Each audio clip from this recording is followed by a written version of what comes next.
Yo, yo, yo, what's up, everybody? Thank you for tuning in to yet again another fantastic indie creator interview. It's your Cape Crusader Cody, and we're keeping it geekly with our returning guest, Sorcier. We're here to break down the Misadventures of Buddy and Friend, issue 1 and 2, and everything in between. Welcome to the stream. How have you been since you last been on? I know we were breaking down the Kickstarter, so how'd that end up going for you? The last Kickstarter, it went really great. It actually ended up raising a lot more money than I thought. Like, my goal is That's like always good. and I did almost 7,000, and I was like, oh, I was so close. I had like 192 backers, so I was like, oh, I was so close to 200 too. So like now it just gives me something to beat for the next one. That's so cool. So how many Kickstarters is that for you in total?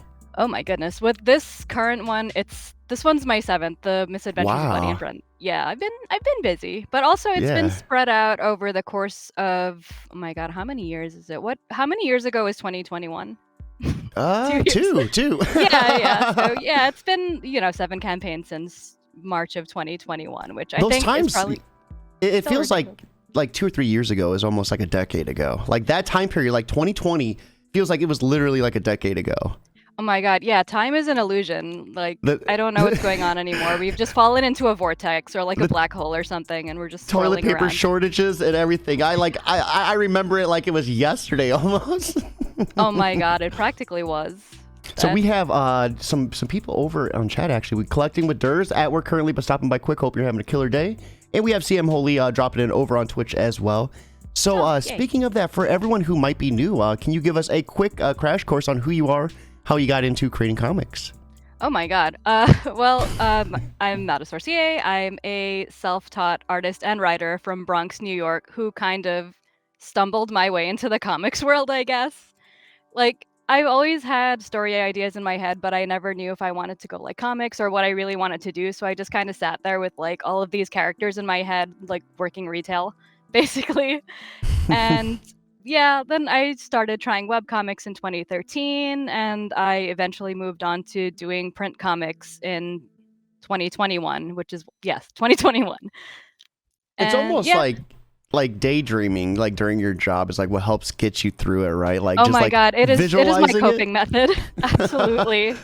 Especially retail, people suck. I mean, people can be all right, but like when you have to deal with them in your job, like not always. Oh my god. Yeah, I worked in the TJ Maxx fitting rooms for like barely minimum wage, and I used to call it the fighting rooms because it was like the amount of people trying to get in there with more clothes than they should be allowed to have. Like people just pushing their way with entire shopping carts, and I have to be like, ma'am, excuse me, there's a 6-item limit, and like everyone takes it out on me like I made the rules.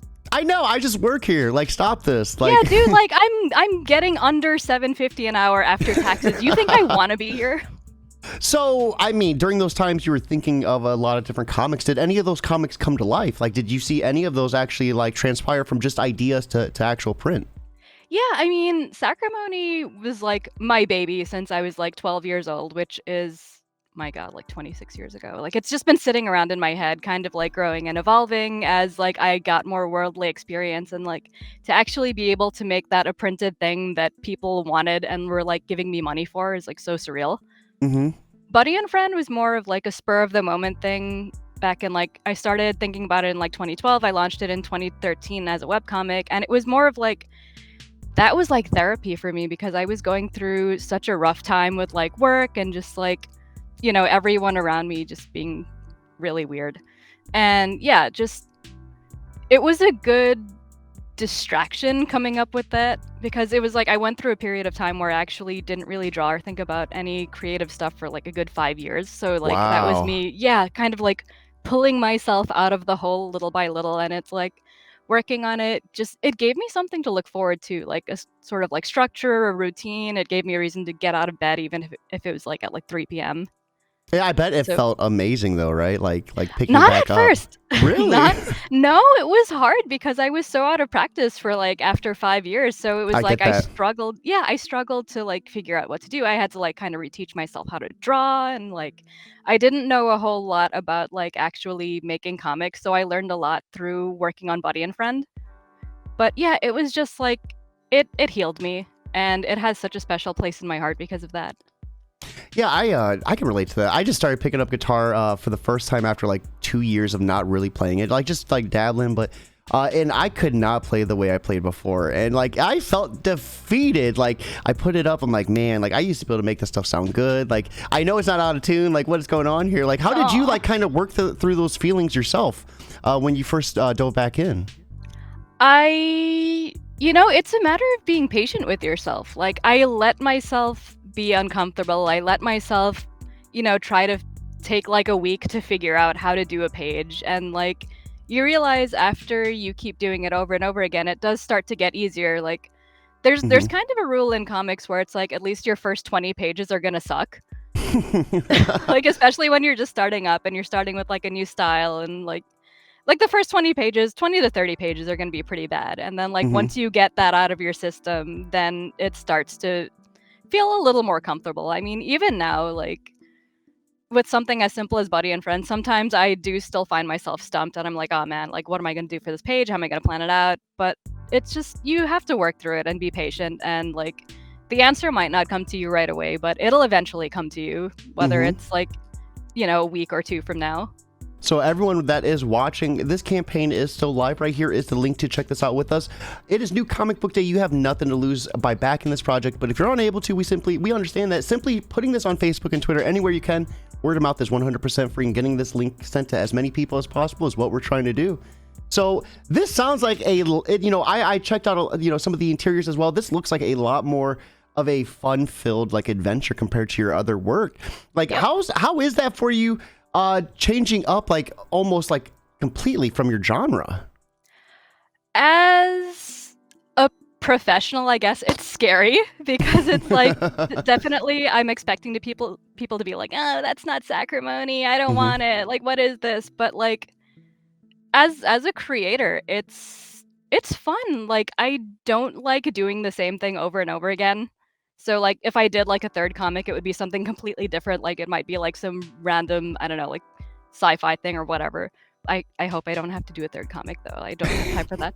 But yeah, I mean it's nice to be able to switch gears from like, this very emotionally heavy, fancy, heavily detailed comic to something a lot more like lighthearted and silly. And it's like I like being silly. I don't know how to be anything other than a silly person. So it's nice to be able to express that like in comic form. So as not only the writer but the artist as well, how's that feel like with the different art change too? I know backstage you were saying you were able to kind of work on it a little bit more and get more knocked out. That's why you're doing issue 1 and issue 2 together. But does that give you more room to play with too, like with environments and such? Yeah, I mean it's funny because it's like it's still a challenge to even switch from like something super detailed like Sacrimony to something super simple as Buddy and Friend, because it's like you have to still handle things in a completely different way. Like when I started working on the pages for Buddy and Friend #1, like I was trying to go with all of these like graphically heavy textures and stuff, and I was like, wait, this isn't working. And once I took them all away and I just left like the line art and the shading, I was like, bingo, that's it. And even things like rendering, special effects and stuff, like I wouldn't do fire the same way in Sacrimony as I would in Buddy and Friend. So it's figuring out like what works for the specific style. And it's challenging, but it's also fun because I need to challenge myself, but I also need to have fun in order to keep going. So it's fun to adapt and to learn how to adapt. And it's always great when you figure out like, all right, yes, this is how I should be doing the fire. This looks great. It's like a little personal victory. So what influences do you draw from when creating this story? I know we were talking backstage and you mentioned playing a little bit of D&D, but is there anything else like shows or any sort of movies that you kind of got inspired by as well? Video games. I grew up playing a lot of video games. Like I know people would assume that like, oh, you're a comic creator, you probably grew up like reading lots of comics. No, I didn't have money for comics. I didn't have a local comic shop. And like, the comic shops I went to weren't particularly welcoming for like, young girls and stuff. They were kind of weird. So yeah, I grew up playing video games. I always loved RPGs. And then when I discovered the kinds of RPGs that let you like make certain decisions in the quests, like I was like, bingo, this is what I love.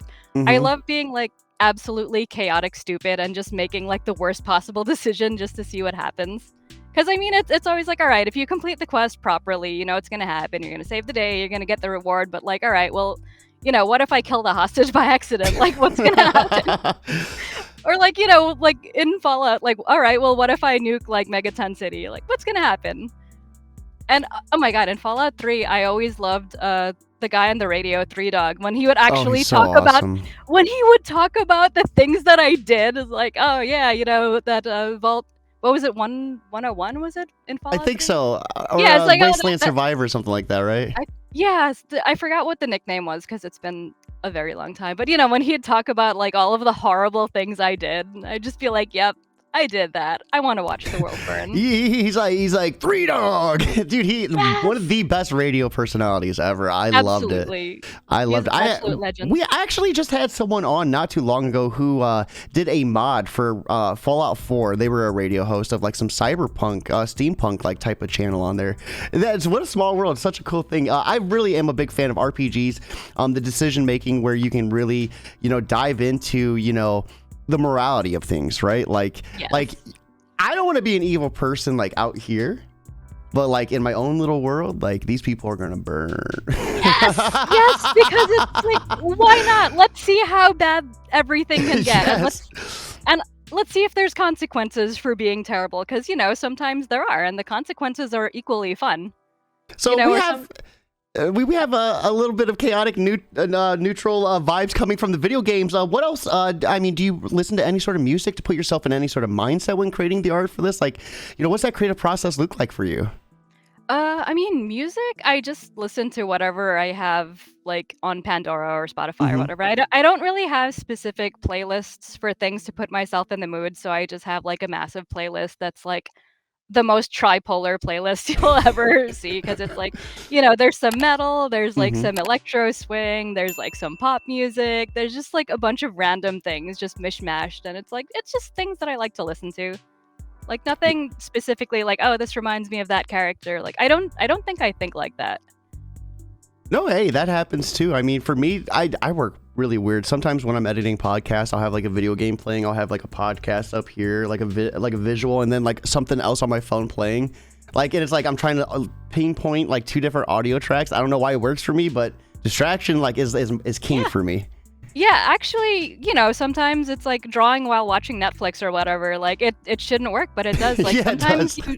you need that, like, optimal level of distraction in order to get you to focus on the Hmm. thing that you're supposed to. So, with issue 1 and issue 2 of this series dropping, what type of adventures can we expect within it? A bunch of idiots. Like, I like writing stories where people don't exactly know what to do, because I find that it's boring when it's like, oh, haha, you thought you had me, but I had Hmm. you the whole time. But like, yeah, you're getting a story of two idiots who are trying to save the world from a demon invasion, and they're incredibly bad at what they do for whatever reason, whether it be by accident, whether it be because they didn't really understand what was going on, or the main character, Buddy, is kind of like, he's the character that I like to play in RPGs sometimes, where he's just like, he doesn't care how the quest gets done. He'll just like do it in the laziest possible way. Hmm. So there's a lot of that, and then his companion Leopold Frederick Maximilian Archibald Hamfist III, which is the guy with the cat ears. I Uh, love it. he's a barbarian with a heart of gold, so he's often at odds with Buddy as to how to do things, because Leo wants to do things in the proper way, like Hmm. the good guy way, but it actually comes off more as like chaotic good, I guess, because it's like he wants to do good at all costs, even if it like might seem bad to other people. So there's still like issues of morality going around, but it's funny. It's funny morality. I And really lots love. Oh, go ahead. Oh, yeah, just lots of mythical creatures die, and also people, and I it's a good time. really, I really love how when they first meet, Buddy's getting like manhandled by all these orcs. At first, he's doing all right, but then he gets destroyed, and then in enters our new friend, and he's like starts beating up Buddy. Buddy's like, "Wait, not me, not me!" Like, Yeah, Buddy's thing is also he gets a lot of ass kickings, but he's got a helmet and a shield, so he's fine, Mhm. right? Yeah, So I guess he's kind of like the tank of the team. I think it is time for us to roll on over to the Kickstarter. Let's check out this campaign and see what all these tiers are about. For everyone that is watching, right here is the link to watch with us once again. As always, we would love to see you back on New Comic Book Day, but if you're unable to, simply putting this wherever you can would be just as awesome, and we would love to see that happen. So right now, we are looking at, let me pop it up again. Oh, I ended up over here. The Misadventures of Buddy and Friend, issue 1 and 2, a cute, funny, lighthearted story, chock full of dark humor that reads like a D&D campaign where everyone rolls a 1. $2,857 of a $2,750 goal. Congratulations on funding. Thank 103 you. backers and 58 hours left to go. So how are you feeling right now about this campaign? I am so happy that it hit the triple digits. Like, that's amazing because, like I said, I was scared about launching a new series and like how people were gonna react to it, if anyone was gonna like it, if anyone's gonna be interested. And to get over the 100 backer mark is just, oh man, it warms the void where my heart should be. Oh, awesome. And I love how fun it is. So you said that the shield changes faces when it gets hit. Are there any other like small details that you've thrown in there like of that nature? Oh man, it's hard to remember off the top of my head, but the shield is something that's just like you always see it, so it's always like on the forefront of my mind. But I love just throwing in like weird little visual gags and stuff for people to pick up on. Like that's like half the fun of drawing this comic is just thinking about how to make it like visually weird. So right now we have milestones, 100 backers. Every Oh, backer I should gets unlock that. every backer gets a free digital wallpaper. Design will be revealed at 90, and then 125 backers. Every backer gets a bonus audio commentary about the creation of this comic. So right now we are at 100. Do you have that free digital wallpaper like on hand? Do you want to show it off? It is in one of my updates. Oh, updates? Let me go ahead and zoom on over. So it should be, yeah, I think we're safe one. If you go back up. Yep, boom. Yeah. Because I wasn't sure if awesome. we hovered around 90 and then like had some cancellations and stuff. So I was like, okay, we're safe. I think we're at 90, so I can reveal this. So is this like any like is the chicken like any special thing in the story, or is it just a chicken for chicken's sake? It is not a chicken for chicken's sake. It is actually part of Buddy's community service. Oh. So yeah, I mean he messes up the whole tavern brawl thing. He gets thrown in jail, and his social worker's like, all right, you want to fight stuff, like, all right, it's community service for you. You have to defeat this cockatrice that's like terrorizing people in the woods. They are horrible too, right? In most games you play, if you mess with a chicken, you usually get killed. Yeah. So actually this particular chicken happens to be, I think, like 20 feet tall. Or maybe not 20 feet, but it is huge. Oh my goodness. So yeah, when Buddy goes up to fight it, he's like, that's not a cockatrice, that's just a giant cock. And then it kicks his ass, because of course it would. I also I love the humorous interaction when he first meets you said it was Leon? Leo, excuse me. And he's like I'm not your buddy. I'm like, what a perfect like remark. I mean, that's why I named him Buddy, just to have those sort of interactions where it's just like, oh hey, buddy, like you're not my buddy. Or someone like sarcastically calls him like, oh hey, buddy. It's like, oh, how'd you know my name? So we have some amazing add-ons as well. I'm loving these variant covers too. These are so cool. They happened serendipitously, actually, because I was gonna like do like proper like inking and coloring on them, but I liked the vibes from the sketch so much that I was just like, you know what? This is good. I'm just gonna leave it like that. It looks amazing. So yeah, I'm super proud of those. And there's gonna be a series of those with other characters, like as the comic goes on. So like issue 3 is gonna have a different character, issue 4, and so on. So yeah, collect the whole set. And we have signed metal plates. We have both all 4 covers. Yep. And then digital collection too. So from Sacrimony. That is so cool. So are these your only 2 series you have right now? You said you were kind of hovering on a third, but didn't want to do it. I'm definitely not hovering on a third. But I can't mentally handle it unless I clone myself like 5 times. So yeah, they're my 2 series, my 2 babies. Like. I do definitely want to still get people to read Sacrimony in this campaign, like if they haven't read it. Like it's worth checking out. Like read Sacrimony first, it'll make you sad, and then read Buddy and Friend after as like a pick-me-up. So do you see yourself kind of bouncing back and forth between the two, like going forward? Yeah, I think like from now on, I'm gonna try to alternate between books. Like I'll put out like a Sacrimony book, and then like put out a Bunny and Friend book after that, and then like just keep going that way, just to keep things going. So right here are some of the comic previews of the interiors, and like I said, this starts off so humorous. I love like this person's face getting smashed in by the door, and you know, I mean, even though you said it's a little bit more easier for you to draw, it's still packed with so much detail. Like all these heads, like I'm sure this took a little bit of time just to design right here. Yeah, it helps that I love drawing environments, so like doing stuff like that while it takes a long time, it's so much fun. Like especially inking, like the brain just kind of goes on autopilot, and I'm not even on this planet right now, but my hand is still moving and inking everything. I've always thought like in old school RPGs and everything, like when they're all like sitting on wooden tables, wooden stools, like how does no one get a splinter? I always think of that. That's like my first thought. Like I'd be the one to get a splinter sitting down at this place. Oh my God, yeah, especially thinking that like their craftsmanship probably wasn't that great back then. Like,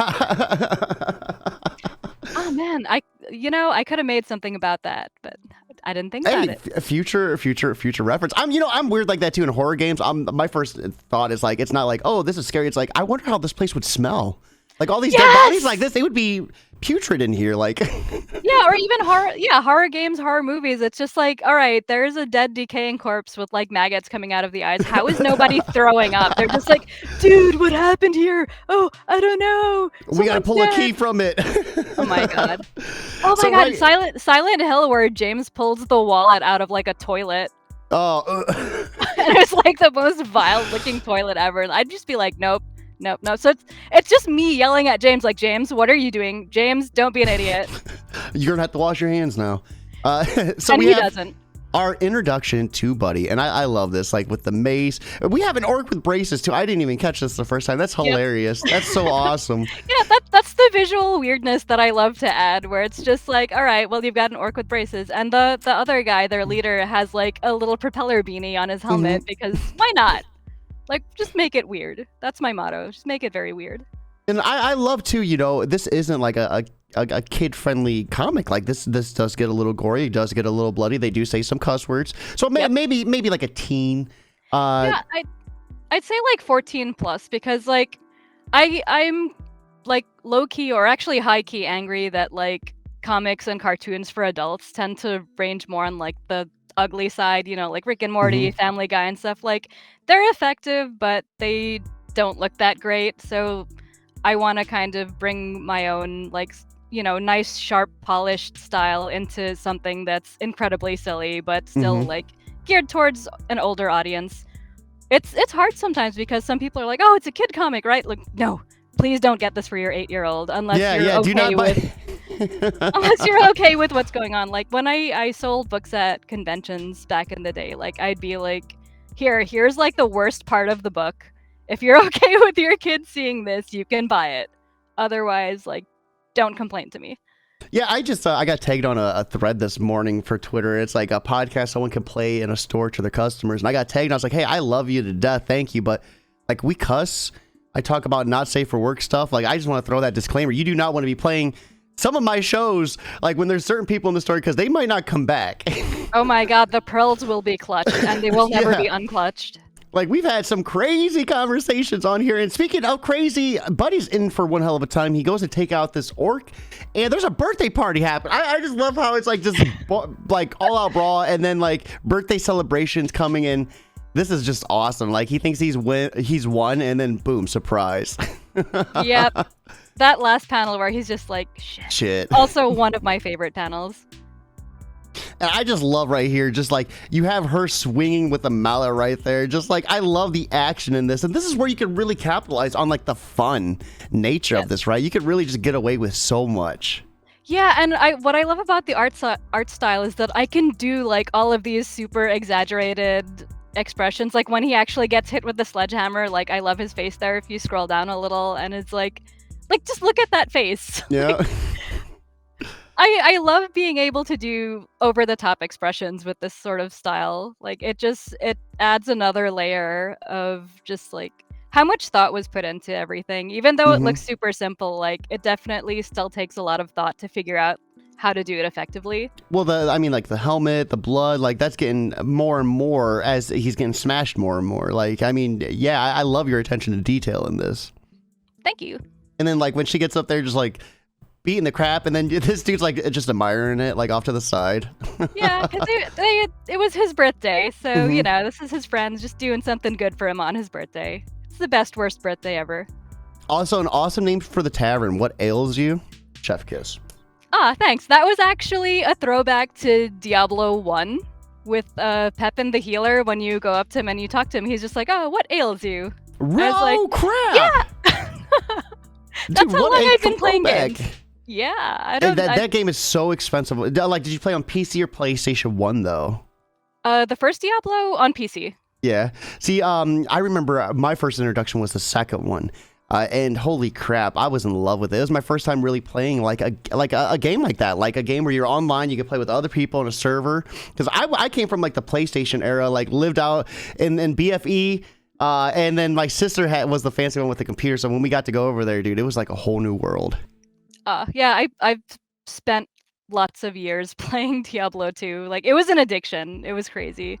Like, my character was so high level, like, my sorceress was actually on the ladder for a while, which is, like, the highest level characters, because I was just playing that obsessively. But, yeah, that's one of my favorite panels, where he's just holding him upside down by the feet. He's just so strong. I love it. So let's talk a little bit about this character design. Very interesting, choices for armor here. I, of course, love the cat helmet, and I can derive that, you love cats, so that's probably where that came from. But what about the rest of the armor suit?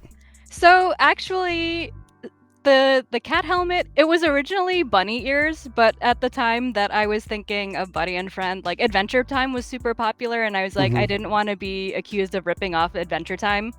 So I was like, all right, what other animal ears can I just stick on this guy? And it's like, cat ears, like who puts cat ears on a helmet? Like, I do. So that's become the thing. Like, all of his people, his entire barbarian tribe, they all have these sort of like animal helmets. So you might see like someone with like a cow helmet or like a doggy helmet or a bear helmet, because that's just their thing. And yeah, I wanted to give him sort of like a gladiator look, so that's why I did that like skirt type thing. And also, I thought it would be funny for him to have no pants, even though they're from like, I mean, it's a barbarian thing, right? Like, barbarians don't wear pants. Yeah. But also, because they're from like the frigid northlands of winter frost, so like all of the barbarians there for some reason just don't have any pants, even though it's like freezing cold. Yeah, it's like you want like 5 pairs of pants on, like. Yeah, like I'd probably be dead, but So it's what's up with this belt buckle though? It looks like there might be something that is there that I can't quite see. Oh, it's a bunny emblem, and it's because their king has a bunny hat. Okay. So that's a tribute to their king. No, that's like so cool. Their barbarian crest actually, which is just a cute bunny. And I mean, the farthest thing you would think of with a barbarian, right? Like, is a little bunny. And then right here, I love this part too. He's like, "You are not my buddy." Like, it's like that's my name. So is this the type of interactions we can expect from these two, like on their adventures? Yeah, I mean, you can expect a lot of turbulence, because clearly, like, Leo wants to do things one way, Buddy wants to do things the other. So it's like, not to like super duper spoil anything, but Leo starts to form like a worse and worse opinion of Buddy as things go on. So like that causes a lot of turbulence between them. And there's also a third character that's going to be added on into the third book that's going to cause even more turbulence, because you basically have like chaotic good, then you have Buddy who's sort of neutral, and then I introduce like a chaotic evil character to the party. So just like, I feel like a lot of the fun is had just watching them squabble amongst themselves about how to do things, and like seeing how they form opinions of each other as they're trying to go through this quest to save the world. Because it makes it feel more substantial, as opposed to just like, all right, here's 3 friends, they're going to save the world. Like, no, here's 3 guys that don't necessarily get along, and they're doing their best to save the world. Or 2 of them are, and one of them just wants to watch the world burn. So we have Kayla Corwin over on Facebook. Who needs pants? Absolutely, right? Like, I could not be, I'm wearing them, but rest assured, there's sometimes where there might be some PJs underneath this desk. You can't tell the difference. So, I'm definitely wearing PJs. You'll never know. I love this interior right here too. It almost feels like a whole like atmospheric like change from like this part of the comic to this part. Like, it almost feels like the color palettes are a little bit brighter. Yeah, it's actually a little flashback of Buddy's job where Leo asks him, like, all right, well, like, what do you do for a living? And he's like, I'm a bounty hunter of sorts. And you can see that he just basically stole this guy's kill. Like, this guy worked so hard to kill this beast, and then he just goes and knocks him out and then takes the beast to the bounty office. He's like, hey, yeah, I killed this thing. Like, that's the kind of guy Buddy is. It's smart, though. Let someone do the hard work, and then, you know, Buddy's onto something. Yeah, like, work smart, not hard. Uh-oh, and then we see that they both get arrested. So you're gonna have to back this to find out what happens next, guys. Right here is the link to check this out. Let's go over some of these rewards real quick to see what the hype is all about. So we have the $10 or more. You can get the digital dynamic duo, so issue 1 and 2 digital PDF with some unlockable digital extras as well. And then the physical fist fight. I love that so much. Thank you. At $19, so you can get physical copies of issue 1 and issue 2, as well as the PDFs and unlockable digital extras. We have 22 or more. The magical. You're gonna have to get that word for me. Sorcier's magical menagerie, the digital version. See, it's just menagerie and macabre.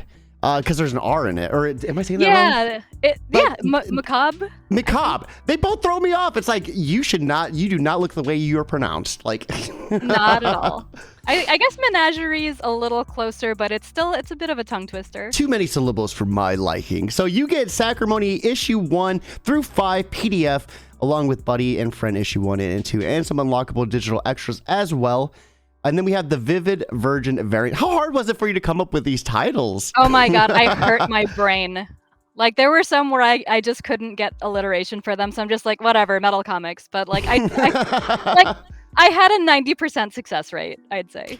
So 36 or more, you're going to get these splatter variants with these, as well as the PDF and unlockable digital extras, excuse me. And then there's just a whole slew of other tiers as well, but we have some interesting ones here too. So 165, sponsor a page. So feel free to give us a little bit about what this is about. So sponsor a page is basically for the nice folks who actually like want me to get a decent page rate for making this comic. Like, there's no fancy or softer way of saying it, but basically, like, you know, people don't usually make a lot of money on Kickstarters, and like, because I'm doing all of the art and the writing and stuff by myself, like, I definitely don't get paid like what I would normally charge to like draw comics. So sponsor a page is basically like someone is paying me to do like a page of the comic. And what they get in return is they get a metal print of the page that they help bring to life, and they get credit for sponsoring that page, and they also get my eternal gratitude, which is, priceless. I mean, can you put a price on that? No, not priceless. Really. And they also get the warm fuzzies. And then we have standard metal covers coming in at $175. So Yep. You can get any other covers, the variants included? The variants are on a different tier. They're a little pricier. I think they're in the 190 or something. I forgot what I put them at because I set up this campaign so long ago. But yeah, the metal variants are at the tier after the standard metal. So the standard metal is the one that you would get that says, like, you know, Misadventures of Buddy and Friend, and they have like the regular images on them. Yeah, and then the standard is, it's just 15 more at 190. Awesome prices. Holy crap. We have Kayla Corwin. Can you dedicate a sponsored page? So is that something that is available as well if someone was curious? Yes. I mean, if someone wants me to be like, all right, this page is dedicated to, you know, someone else, like, I'll do it. Sure. Oh, that is awesome. So for everyone watching, right here is the link one last time. Or you can also go to buddyandfriendcomic.com if that's easier for people, which is all in one word, buddyandfriendcomic.com. So let me type that too. And then what I'll do is I'll update that in the YouTube video so it's a little bit easier as well. That's an awesome link too. I mean, that is way shorter. Why are Kickstarter links so long, right? Like some of them are just so long. I think they just expect you to use your own like link shortener thing and call it a day. They're just like, all right, we're gonna organize it by like your name and whatever the project is, and like some people have like really long descriptions for their project name, and then it ends up on the URL and like, oh my god. We have J. Michael Miller throwing some flames in chat as well. Welcome to the stream, Jay. How are you doing? How are you doing, my man? So He's such a great guy. yes, we were playing some Fortnite with him the other night, and my man could get some kills. My man is a beast, a force to be reckoned with. Oh my goodness, he seems so like pleasant and unassuming, but I mean, you get him behind a controller, totally different person. Amazing.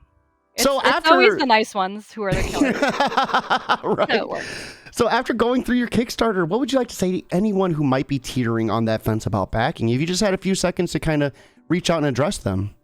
I mean, like, it's a great, funny story. If you're looking for something that's just like, it's not dark and gritty and heavy with emotional baggage. It's just something to make you feel good, to give you a chuckle. Like, the world sucks right now. We need more comedy in this world. Just go for it. That's Just true. back it. Even at the digital tier, like, absolutely worth it. So let me ask you this too. Is it harder to write this level of story compared to the other one? I know you said it was maybe a little bit easier in terms of art, but with it being like a little bit more humorous, like, is that harder for you to like kind of balance, or? Yeah, actually, like, the thing that people don't realize is that comedy is hard. Like, I mean, you can keep saying stupid stuff until someone laughs, or you can actually try to plan out and like, try to get the best result and hope somebody laughs at it. Like, it's so random because you never know how something's gonna land. You can just do what you can and hope for the best. No, that is awesome. So what's next for you in 2023? I know we were talking backstage. You said you had a pretty big plate full. So, I mean, anything you can share with us? Yeah, in April, I'm going to be launching a trade paperback for Sacrimony 1 through 5. It's going to be like a huge chunk of a book. It's going to be like 178 pages. Wow. Yeah, because I like to add bonus content on so people don't just feel like, oh, well, she's just selling the same thing. Like, I want to do something extra. I always want to make something cool. And I have so much extra material that I want to like throw into it. Also, that's my cat. I don't know if you can hear him. Yeah. I drugged him, but he's still meowing. Meow. No, he's still meowing full force. I don't know what I need from him. But yeah, so the trade paperback, it's gonna have like extra pages of story that I didn't get to fit into the floppy. So there's like 11 extra pages there. There's gonna be pages of like Q&A comics where it's like people ask either me or the characters questions, and I answer That's them so in like cool. really silly ways. And I'm also throwing in an extra like encyclopedia of all of my world building stuff. That's going to be a separate book, but it's like I have literally like 60 pages of notes that I can just make into an encyclopedia. That's sort of like, almost like the D&D player's handbook, but without all the rules. Mm-hmm. So it's like there's going to be all the races, the locations, like stuff about the characters, and yeah, it's just going to be this like grand celebration as to how far the story's come so far. And like, because when I started this, like, I didn't really believe in myself. I didn't know a lot of people who believed in me, and now it's just like, the last campaign for Sacrimony ended like at 192 backers, almost $7,000, and I'm like, I can't believe this. I feel like I have to keep like slapping myself because maybe Now I'm you still have asleep. to believe it, right? Now you're forced to believe it, like, Or I'm actually in a coma for like the past 3 years, and I'm hallucinating this. I don't know. So we've come to one of my favorite parts of the show where I get to ask you for a little bit of advice. And I think having, with you having so many successful Kickstarters, we should really capitalize on that for anyone maybe starting their Kickstarter for the first time, or someone maybe getting ready to do it a second time, still wet behind the ears. So for anyone getting ready to launch a Kickstarter, what would be some of your biggest like do's and don'ts with creating one? The biggest do, I think, is just be 100% clear about what you're giving, because there are so many times where I'm like, oh, this comic looks cool, and it's like, all right, well, it's like $30 to back it, and it's not saying like how much pages it has. Like, bro, can you at least tell me how many pages I'm getting for $30? Like, so yeah, just present your information as clearly as possible. Like, say, what you're doing, how many pages, is it full color, is it black and white, like what size is it? Because sometimes people do those like little tiny digest sized comics instead, but they don't tell you, and you're just like, expecting a full size comic. Like, yeah, just be clear, give as much information as possible. Also, like, for comics, put as much of the artwork in your campaign as you can, because that's only going to help you. Nobody wants to read like walls of text where it's just like 10 paragraphs just scrolling and scrolling. Like, throw in some images to break it up. And I mean, also have a lot of options in terms of reward tiers. Like, you know, have everything from like $10 to $500. You don't know. Like there could be some like mysterious benefactor out there who just throws $500 at you because they super duper believe in your project. And it costs absolutely nothing to make that tier, right? Like just Yeah. a little bit of time. Yep. Especially if you're just doing like extra covers or something, like metal covers. It's like, all right, well, you have the artwork already. Just throw the tier, see if somebody wants it. No, that is awesome. We have J. Michael Miller saying comedy comics are underrated. I agree. You are, this is interview 299. I can probably count on one, maybe two hands at the most, how many I've done that were like in the comedy like genre. That's so tragic. The world needs more comedy. The world needs like more laughter. We don't like, I mean, I guess everyone is afraid of like not being taken seriously when they're doing comedy, which like I can feel that because sometimes I'm like, oh, here's my comedy comic, and people are like, whatever. I think it's hard. Like, so I've talked to a lot of people, and some people who've said they're interested in it. They express they're afraid that it might not land the way they want to. Because you know it's like horror and comedy is like pretty much like they're the same parallels, right? Like you have to land it for it to hit right, and if it doesn't, it's a flop. Yeah. Oh man, I love horror movies and I love horror games, but like I'm still too terrified to do a horror comic because it's like, you know, something that you think might be scary to your audience is like, you know, it isn't. Or maybe the other way around. Maybe someone reads it and they're like, okay, we need to lock this person up. They are not safe for humanity. Yeah, you know, you get the knock on your door, they put the jacket on you, they drag you away to the room with like all of the mattresses there. No, this has been such an awesome chat. Thank you so much for swinging by. Everyone watching, right here is the link to back this awesome campaign. We only have just 2 days left to go, or we're like right. Yeah, it's like 50 something hours. Like we're getting down to the wire, people. Like, come on, like let's do this. So let's hit that goal. Let's smash that goal and everything in between. Thank you so much for swinging by, everyone watching. This has been one hell of a Wednesday. Hope you all have an awesome afternoon, but most importantly, guys, keep it geekly.